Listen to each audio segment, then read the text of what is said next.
Assalamualaikum warahmatullahi wabarakatuh. Alhamdulillah, kalimat suci, kalimat mulia selalu terucapkan di lisan orang-orang yang menjaga kesucian dan hubungannya dengan Sang Pencipta Allah. Kita akan bahas insya Allah pada malam ini salah satu dosa besar berhubungan dengan masalah takdir, yaitu menolak takdir Allah. Saudaraku siman, dalam pembukanya saya ingin jelaskan dulu. Dalam kehidupan ini sudah menjadi sunnatullah.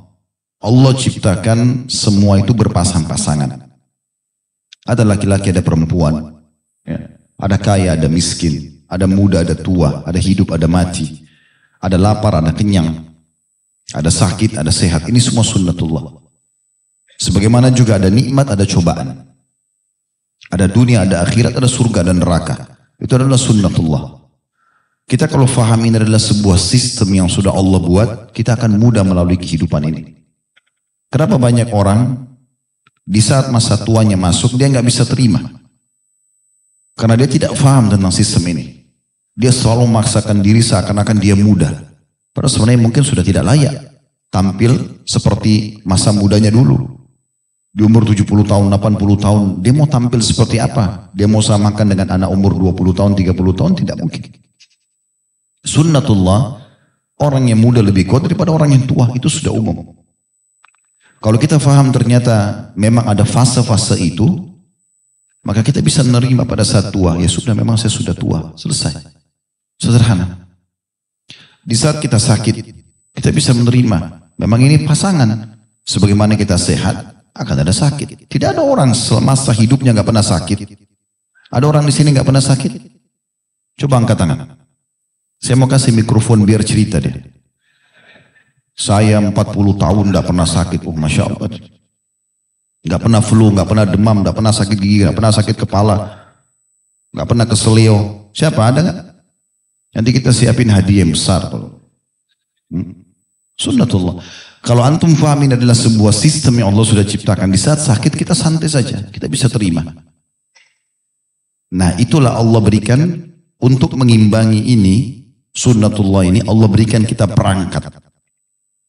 Di saat nikmat ada, bersyukur. Di saat cobaan ada, bersabar.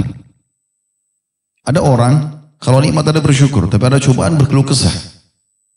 Ini belum menyempurnakan imannya. Syukur sama sabar, dua sayap kehidupan yang harus berimbang. Tidak boleh tidak berimbang. Kalau nikmat ada kita bersyukur, kemudian ada cobaan kita tidak bersabar, maka seperti pesawat lagi oleng, nggak berimbang. Begitu pula sebaliknya. Ada orang pada saat diuji, dia sabar, miskin, penyakit, dia sabar, nggak banyak keluh kesah. Tapi begitu Allah sembuhkan, Allah kasih kekayaan, sombong. Ini juga nggak berimbang. Harusnya dia bersyukur di sini. Ini harus berimbang, dua sayap kehidupan. Itulah yang Nabi SAW rangkumkan dalam sebuah hadis, ajaban li amri mu'min. Sungguh mengagumkan perkara orang-orang beriman. Wala yakunu dzalika illa li mu'min. Dan itu tidak mungkin dimiliki kecuali oleh orang beriman. Idza sabahu sarra syakar. Kalau Allah berikan nikmat, dia selalu bersyukur. Wa in asabahu dharra sabar. Kalau diberikan cobaan, dia bersabar. Berarti syukur sama sabar ini partner, nggak boleh dipisahkan. Jangan nikmat ada kita bersyukur, cobaan ada kita berkeluh kesah. Jangan juga ada cobaan kita bersabar, pada saat diberikan nikmat kita malah kufur. Ini nggak boleh. Nah itu kurang lebih landasan bahasan kita pada malam ini. Bahwasanya kalau sedang datang cobaan, wajib sabar dan menerima. Kapan seseorang di antara kita tidak bisa menerima keputusan Allah itu, dia masuk dalam kategori dosa. Bisa difahami ini? Baik. Kita lihat bagaimana Syekh Muhammad rahimahullah, nanti akan lebih jelas dengan dalil-dalil contoh-contoh dan perkataan para salaf. InsyaAllah. Beliau mengatakan bab as-sakhtu atau bab kemarahan. Maksudnya adalah marah dan memungkiri keputusan Allah pada saat datang ujian kepadanya. Dia tidak bisa terima. Kita dengarkan misalnya. Beliau mengangkat dalil pertama surah At-Taghabun ayat 11. Di sini potongan ayat wa may yu'min billahi yahdi qalbah. Barang siapa yang beriman kepada Allah, niscaya dia akan memberikan petunjuk kepada hatinya. Apa maknanya? Petunjuk kepada hatinya, petunjuk apa? Dengarkan, beliau mengatakan Alqamah rahimahullah berkata, huwa ar-rajulu tusibuhul musibatu faya'lamu annaha min indillahi fayarda wa yusallim. Artinya, yang dimaksud dengan Allah berikan petunjuk kepada hati orang beriman, ya, di sini bukan petunjuk untuk mengerjakan amal soleh. Dalam makna ayat ini, At-Taghabun ayat 11, beliau mengatakan, Al-Khamam mengatakan, yang dimaksud dengan ayat ini adalah seseorang yang ditimpa musibah, kemudian dia mengetahui bahwasanya musibah itu datang dari sisi Allah, maka dia ridha dan berserah diri. Ini poinnya. Contoh, teman-teman lagi tidur, bangun pagi, flu. Nggak usah keluh kesah, nggak ada gunanya. Karena keluh kesah tidak menghilangkan flu-nya. Ya. Apa yang terjadi? Alhamdulillah, Allah sedang uji saya. Oke, saatnya sekarang bersabar. Kemarin waktu sehat, bersyukur. Kan gitu. Maka di situ kita bisa menerima, kita ridho. Dikuatkan lagi dengan dalil-dalil yang lain. Bahwasanya semua jenis penyakit, semua jenis gangguan yang datang menimpa seorang mukmin akan jadi pembersihan dosa-dosanya. Ada beberapa dosa teman-teman tidak cukup dengan istighfar kita. Allah datangkan ujian kepadanya untuk membersihkan dosa-dosa tersebut. Penyakit kah, gangguan orang kah, orang utang tidak bayarlah. Ada saja tanpa sebab kita digibah, difitnah. Mungkin ada orang sampai tingkat disakiti. Bukankah Nabi SAW dilempari kotoran unta? Bukankah Nabi SAW dilemparin batu? Bukankah Nabi SAW dikatakan penyihir?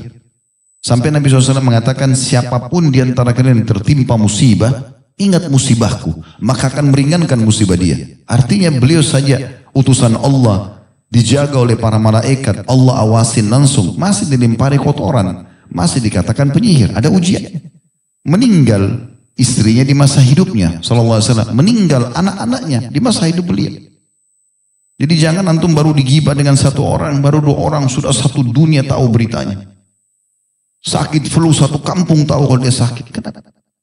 Kenapa nggak bisa nerima keputusan Allah SWT? Kalau orang lihat sakit, ya sakit. Tapi kita iklanin ke orang untuk apa? Sabar. Karena puncak pahala di situ. Ini bahasannya. Ya. Jadi makna surah At-Taghabun ayat 11 kata Al-Qamah adalah yang dimaksud dengan siapa yang beriman kepada Allah, Allah akan berikan petunjuk hatinya adalah seseorang yang ditimpa musibah lalu dia mengetahui bahwasanya musibah itu dari sisi Allah, lalu dia ridho dan berserah diri seburuk apapun yang sedang menimpa dia. Yang paling pertama dia lakukan adalah menerima keputusan Allah itu dengan bersangka baik. Nanti akan lebih jelas, step by step antum ikutin, insya Allah nanti akan lebih paham. Ada riwayat yang diangkat oleh beliau. Kalau tadi perkataan Al-Qamah ditulis sini diambil dari tafsir Ibnu Jarir. Dalam tafsirnya jadi 28 ayat halaman 123. Dari Anas radhiyallahu anhu haditsnya, dia berkata, Rasulullah SAW bersabda, Inna Allah idha habba qawman ibtalahum, faman radiyya falahu ridha, wa man sakhita fa'alaihi sakhtu. Rawahu Tirmidzi wa hassanahu. Sesungguhnya Allah bila mencintai satu kaum, maka Allah akan menguji mereka. Allah datangkan penyakit, gangguan orang. Bayangkan ya, kalau Allah cinta pada satu kaum, Allah datangkan ujian. Nanti kita jelaskan apa hikmahnya. Sesungguhnya jika Allah mencintai satu kaum, maka Allah menguji mereka. Barang siapa yang ridho dengan ujian itu, tadi bangun tidur sakit, ya. Jalan lagi ke seleo, digibah oleh orang, difitnah oleh orang, ada yang curi uangnya dan segala macam. Dia ridho, ya sudah ini berarti keputusan Allah SWT. Sampai di ikhtiar tentunya. Tapi dia menerima itu keputusan Allah. Maka baginya ridho. Allah akan ridho dengan dia, maksudnya Allah akan berikan dia jalan keluar, Allah akan berikan gantinya. Dan ini saksi bahasannya. Dan siapa yang marah, maka baginya murkah. Marah gak bisa terima. Kok saya sakit sih? Kok hujan sih? Kok macet sih? Semuanya keluhan. Loh sekarang kalau dia ucapin begitu memang hilang tiba-tiba? Kan tidak mungkin. Kok bisa sendal saya dicuri? Terus dengan dia ucapin itu sendalnya kembali? Kan tidak. Ujian sedang datang. Ingat, Passwordnya sabar. Sebagaimana kalau nikmat ada, bersyukur. Makin jelas ya. Sekarang dengarkan perkataan para salaf. Kita akan coba lihat di antaranya perkataan Ibnu Mas'ud radhiyallahu anhu. Statement yang luar biasa. Beliau mengatakan, terjemahnya kurang lebih, sesungguhnya Allah Ta'ala dengan keadilannya dan pengetahuannya. Allah Ta'ala, Allah yang maha tinggi dengan keadilan dan pengetahuannya telah menjadikan kegembiraan dan kebahagiaan di dalam keyakinan dan ridho. Dan Allah telah menjadikan rasa gundah dan sedih berada pada keraguan dan ketidakridhoan. Saya ulangi lagi, Allah dengan keadilan dan pengetahuannya telah menjadikan kegembiraan dan kebahagiaan dalam keyakinan dan ridho. Artinya kalau antum diuji sakit, diganggu orang, antum bisa menerima, Allah akan buat antum gembira dalam hidup. Karena antum ridho menerima itu. Tapi ingat ya, keridhaan dalam permasalahan seperti ini tetap ikhtiar. Sakit berobat, bukan berarti udahlah ini keputusan Allah sudah, saya sabar tidur aja, sembuh ya sembuh, nggak sembuh ya sudah. Enggak, bukan begitu. Ya.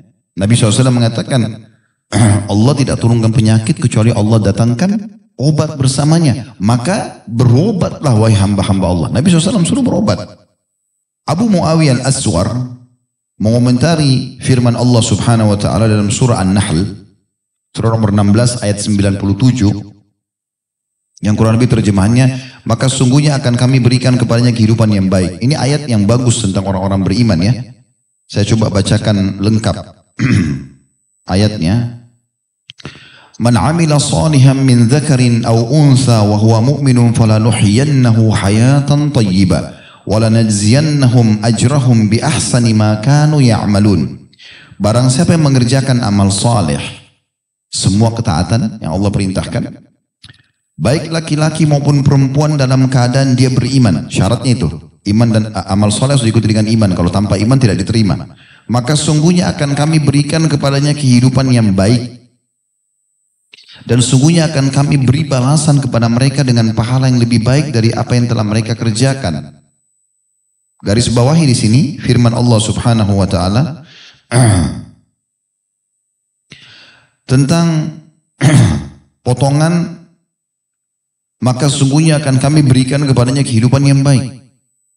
Orang yang beramal saleh dan beriman akan diberikan kehidupan yang baik, hayatan thayyibah. Apa yang dimaksud di sini? Kata Abu Muawiyah al-Aswar rahimahullah, beliau mengatakan yang dimaksud dengan ayat ini adalah ridho dan rasa qanaah, menerima apapun keputusan Allah. Itu yang dimaksud dengan kehidupan yang bagus atau baik. Artinya, kalau sedang ada nikmat, dia bersyukur. Sedang ada cobaan, dia bersabar. Nah, itu berarti dia diberikan kehidupan yang baik. Yang penting kita sedang berada di rel Allah SWT. Allah punya cara menyelamatkan. Selalu sangka baik. Gitu kan? Kita nggak jadi kerja di satu perusahaan. Langsung aja sabar. Ya sudah, saya ikhtiar yang lain. Udah, nggak usah jadikan beban. Sa'id bin Musayyib rahimahullah mengatakan kalimat, saya telah bertemu sama satu kaum, maksudnya para sahabat Nabi ridwanullah alaihim, yang kalau mereka kehilangan apapun dari dunia ini, sebesar apapun di mata manusia secara umum, maka tidak ada nilainya di mata mereka. Kehilangan harta, tidak jadi menikah sama si fulan atau fulana, tidak jadi bekerja, pokoknya semua urusan dunia tidak ada artinya bagi mereka. Tidak ada masalah. Tapi mereka akan merasa rugi sekali di saat mereka ketinggalan satu kali sholat berjamaah. Urusan akhirat, nah itu sahabat sedih. Sampai Umar bin Khattab, radhiyallahu anhu pernah ketinggalan sholat asar berjamaah. Beliau bersedekah kalau saya tidak salah 800.000 dirham. Abdullah bin Umar anaknya pernah ketinggalan sholat berjamaah juga sekali. Maka beliau ganti dengan sholat malam semalam suntuk. Dia hukum dirinya, dia nggak tidur semalam suntuk, dia sholat malam. Itu yang mahal bagi mereka. Nah ini yang harus kita tanamkan teman-teman. Tidak jadi nikah sama fulan, tidak jadi bekerja, tidak dapat makanan favorit. Sudahlah biarin aja. Ganti yang lain, selesai. Simpelkan aja hidup. Kenapa kalau tidak dapat makanan di restoran itu sudah seperti kiamat terjadi? Hah? Saya ke restoran tuh habis, sayang bener. Apanya yang sayang? Semua itu cuma di ujung lidah kan? Sekarang kita ambil tempe, sambal, nasi, taruh di ujung lidah. Oh masih bisa bedain. Begitu masuk ke tenggorokan masih tahu mana tempe, mana sambal. Udah nggak tahu, sama aja. Yang penting halal dan thayyib, selesai. Mudahkan aja. Ya. Tidur di mana? Makan di mana, yang penting halal, mudahin saja. Dunia sebentar. Bagi orang beriman begitu. Tidak ada beban bagi mereka. Ali bin Abi Thalib dalam sebuah kejadian pernah melihat Adi bin Hatim, sahabat ridwanullah alaihim, sedang bersedih. Lantas Ali bertanya, mengapa aku melihatmu sedih dan gundah gelana seperti orang yang gelisah? Kata Adi, perhatikan keluhannya. Dia bilang, apa yang bisa mencegahku untuk bersedih? Wahai Ali, putra-putraku semua terbunuh. Dia punya beberapa orang putra, terbunuh semua. Sedangkan kedua mataku juga tercukil. Dia kebetulan ikut perang, matanya dicungkil dua-dua oleh musuh. Anaknya mati, matanya buta. Maka kata Ali, wahai Adi, barang siapa ridho dengan takdir Allah yang menimpanya, maka dia akan mendapatkan pahala. Artinya kalau kau ridho ini, Allah sudah putuskan begini, ya sudah kau jalani dan sabar sambil ikhtiar, kau dapat pahala. Karena gundah gelisah, keluh kesah, tutur kata yang keluar yang tidak jelas, gak menjadikan solusi. Gak hidup lagi anaknya, gak bisa kembali lagi matanya, kan begitu. Barang siapa yang, wahai Adi, barang siapa yang ridho dengan takdir Allah yang menimpanya, maka dia akan mendapatkan pahala. Namun barang siapa yang tidak ridho dengan takdir Allah, maka pahala amalnya akan hilang. Abu Darda berkata radhiyallahu anhu, pada saat dia mengunjungi seseorang, dan orang itu pada saat menjelang sakaratil maut, dia memuji-muji Allah. Alhamdulillah, ya Allah terimalah amalku, ya Allah maafkan dosaku. Sampai orang itu meninggal. Kepada saat orang itu meninggal, kata Abu Darda radhiyallahu anhu, sungguh orang ini telah berbuat sikap yang benar. Sesungguhnya Allah Azza wa Jalla telah memutuskan sebuah takdir, maka dia senang jika disambut dengan ridho. Takdirnya dia akan meninggal, dia lagi sakit, ya sudah. Karena dia ridho, maka Allah suka kalau ada keputusan yang dia kasih, baik itu dalam bentuk nikmat disyukuri atau cobaan dia bersabar, maka Allah suka itu diterima. Nggak boleh nikmat ada kita terima, cobaan ada kita tidak terima. Tidak boleh, harus berimbang sebagaimana saya bahasakan tadi. Kapan antum tidak berimbangi, pungkiri cobaan Allah Subhanahu wa taala seakan-akan tidak bisa terima, maka disitulah dosa yang sedang kita bahas.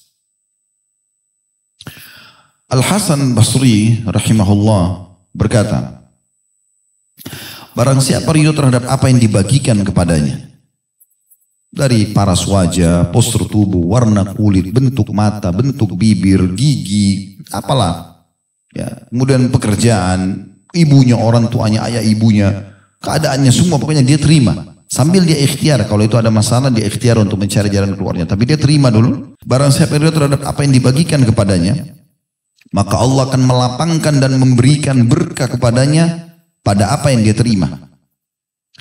Dan barang siapa yang tidak ridho, maka Allah tidak akan melapangkan dan tidak memberikan berkah kepadanya untuk apa yang dia terima. Umar bin Abdul Aziz rahimahullah, seorang khalifah muslim yang masyhur, ya, sampai diberikan julukan Khalifah Rashidah yang kelima karena solehnya. Dia mengatakan, kurang lebih terjemahannya, tidak ada rasa gembira kecuali setelah merasakan takdir Allah dalam bentuk musibah. Saya ulangi, tidak ada rasa gembira yang harusnya muncul di hati seorang mukmin kecuali setelah merasakan takdir Allah dalam bentuk musibah. Lalu ditanya, apa menurutmu nyaman? Umar mengatakan, apa yang ditakdirkan oleh Allah Azza wa Jalla semuanya nyaman. Maksudnya kalau sedang ada ujian, justru orang mukmin disitulah puncak kegembiraan yang harus dia munculkan. Alhamdulillah, Allah masih uji saya. Ada bahkan sebagian salaf teman-teman, kalau berlalu 1 tahun tidak ada ujiannya, dia malah bersedih. Ada apa nih? Kok saya tidak diuji sama Allah? Apakah sakit? Apa gangguan orang? Karena dia merasa Allah kalau cinta Allah akan uji. Tadi saya janji akan sebutkan hikmahnya, subhanallah saya lupa.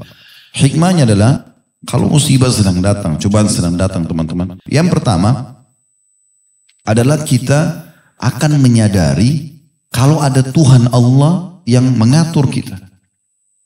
Karena kita mau nggak mau harus sakit pada saat itu. Harus ya terjatuh pada saat itu. Harus ditipu pada saat itu. Kita nggak bisa menghindar. Kan seringkali kalau orang nipu kita bilang, kok bisa ya dia lakukan?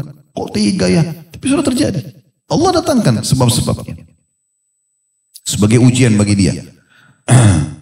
Hikmahnya adalah kita jadi tahu kita punya Tuhan. Dan dengan itu kita mudah kembali kepadanya. Ya Allah kembalikanlah. Ya Allah mudahkanlah. Yang pertama. Yang kedua. Orang kalau ditimpa musibah. Ini adalah jalan yang paling pintas. Kalau saya bahasakan jalan tol. Untuk berada di atas ketaatan. Orang kalau lagi sakit. lagi ada ujian, susah buat maksiat. Orang buat maksiat itu pada saat lagi lapang. Lagi tenang, gak ada pekerjaan, gak ada tugas, ya udah ke karaoke, ke diskotik, buat maksiat, sibuk dengan tontonan gitu kan. Tapi kalau dia lagi ada cobaan, lagi demam, lagi merinding, diajak temannya ayo ke diskotik, nggak bisa, udah mau mati nih. Nah, kan berhenti dari dosa kan? Karena orang kalau lagi ada ujian tidak bisa, lagi ada masalah di rumah tangganya, diajak apa-apa sama dia bisa sama, dia tidak bisa konsentrasi. Sebenarnya itu cara terbaik meringkas umur dia di atas ketaatan, dan dia bisa kembali kepada Tuhan. Yang ketiga, dia akan mendapatkan derajat yang terbaik di dunia dan di akhirat dengan cobaan tersebut. Sampai ada sebuah hadis yang pernah saya sampaikan di beberapa pertemuan kita yang lalu ya sebenarnya. Seingat saya sebelum corona sih waktu itu ya. Kita ingatkan lagi hadis Nabi SAW bahwasanya ada orang-orang nanti hari kiamat diberikan pahala melimpah. Jadi diberikan pahala yang melimpah sampai orang di sekitarnya cemburu. Kenapa? Karena ujian-ujian yang datang di dunia dan mulai mereka bersabar. Maka orang yang di sekitarnya semua berharap dikembalikan ke dunia untuk digunting-gunting kulit mereka. Kan sakit itu digunting kulit.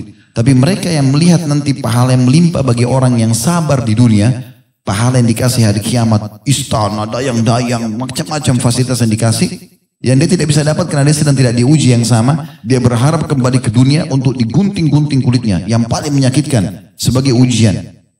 Baru kemudian dia meninggal untuk dia panen pahalanya. Jadi ada derajat, ada pahala yang tidak bisa dijangkau kecuali dengan ujian. Memang sudah begitu. Ada derajat di surga, butuh 100 tahun sholat malam, butuh 100 tahun puasa, butuh 100 tahun zikir. Umur kita cuma 60. Allah datangkan penyakit 10 tahun. Penyakit diabetes, penyakit ini, penyakit itu. Saya pernah duduk dengan seseorang, sudah tua, sepuh di pengajian datang. Lalu dia mengatakan, Ustaz saya ini punya penyakit ini, punya penyakit itu, punya. Saya lagi ke Jakarta nih, dari Semarang, dari mana gitu. Saya mau berobat di Jakarta, dia bilang. Tapi saya lihat dengan mata kepala saya, orang ini sehat. Maksudnya betul ada keluhannya. Tapi di situ di pengajian makan, minum, ketawa-ketawa ngobrol sama orang. Berarti ada ujian tapi ada nikmat yang sedang berada sama dia. Tapi kadang-kadang orang itu lupa. Dia lupa nikmatnya, dia lihat sisi masalahnya. Lalu dia keluh kesah sama manusia. Tidak bisa menerima keputusan Allah. Abdul Wahid bin Zaid rahimahullah berkata, ridho itu merupakan pintu Allah yang paling agung.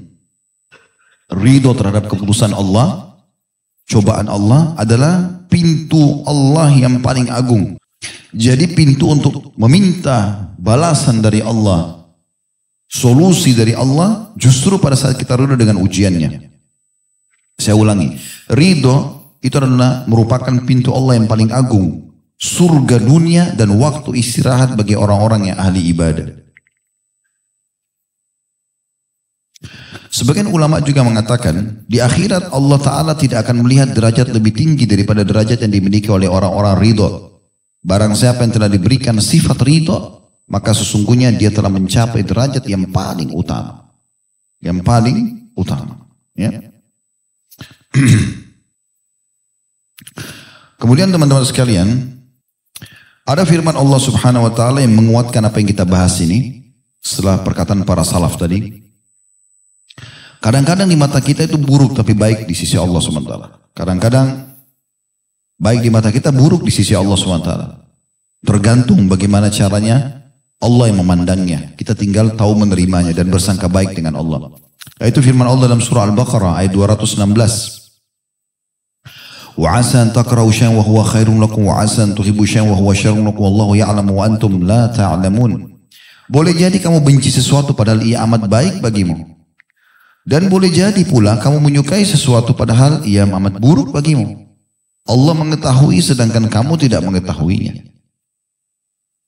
Jadi kalau Allah sudah putuskan teman-teman dan kita bisa menerima itu, kita ridho dengan keputusan tersebut, maka Allah akan jadikan keberkahan di situ. Mungkin dia akan tidak sadarkan diri. Setelah itu apa yang terjadi? Hikmah Allah Subhanahu Wa Taala. Subhanallah, Fir'aun pada tahun itu bersama dengan istrinya Asia yang nanti beriman kepada Nabi Musa AS tidak punya anak. Setiap kali Asia hamil, gugur. Sampai ibunya Fir'aun suruh Fir'aun nikah dengan istri yang kedua. Nikah lagi. Istrinya dua, Asia istri pertamanya. Istri yang kedua dinikahi ini sama, setiap hamil keguguran. Sampai sudah menjadi keyakinan Fir'aun pada saat itu tidak punya anak, tidak bisa punya anak. Allah SWT datangkan ujian kepada dia supaya dia sadar gitu, karena dia mengaku Tuhan gitu kan.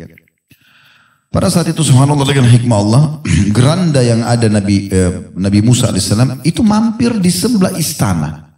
Di bagian belakang istana yang ada Asia duduk di situ.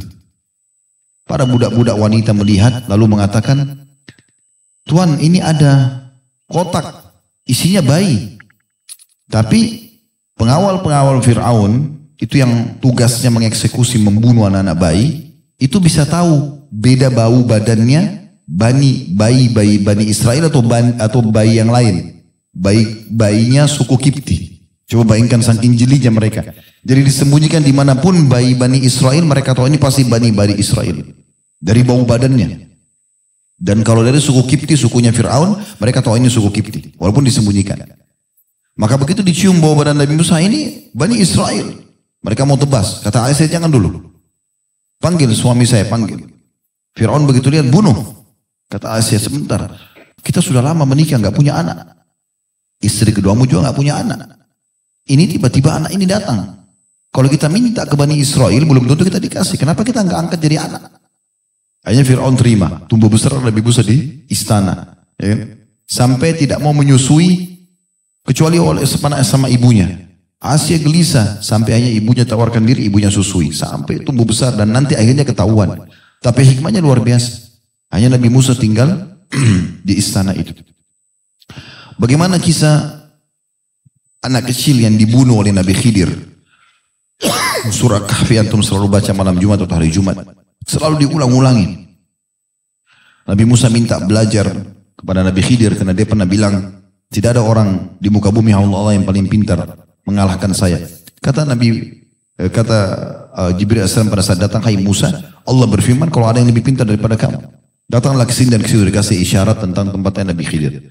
Pergilah Nabi Musa ke sana, lalu kemudian dia ingin belajar. Nabi Khidir mengatakan syaratnya ada satu. Jangan kau tanya apapun yang saya kerjakan. Nah di antara yang dilakukan adalah yang pertama jebolin kapal, terus yang kedua membunuh anak kecil. Nah waktu bunuh anak kecil belum balik. Kan tidak masuk akal. Tapi Nabi Khidir gak banyak bicara, langsung bunuh selesai. Nabi Musa pungkiri.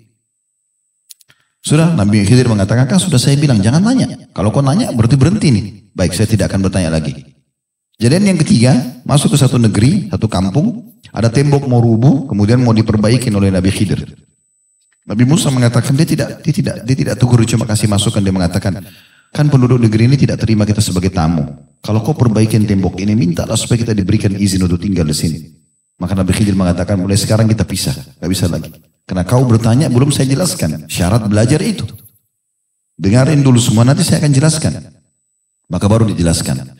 Kalau kapal yang saya bolongin itu, karena di situ ada raja-raja yang memang selalu mengambil kapal-kapal yang bagus. Kalau saya bolongin sedikit, dia lihat ada cacatnya, dia tidak akan ambil. Lain-lain ini kesian. Allah yang suruh itu, bukan saya. Nabi Musa tadi tidak paham. Kemudian anak kecil yang saya bunuh, karena anak kecil ini, nanti kalau dia besar, dia akan ajak orang tuanya kufur. Sementara ibu bapaknya orang saleh. Maka Allah perintahkan saya membunuhnya. Saya tidak berdosa karena Allah yang suruh anak kecil ini meninggal, belum balik, dan ayah ibunya akan digantikan anak yang saleh. Kalau tembok itu saya tidak minta balasan karena memang Allah yang suruh di bawah tembok itu, tembok itu pemiliknya anak yatim. Ayahnya waktu meninggal menanamkan harta di situ buat mereka.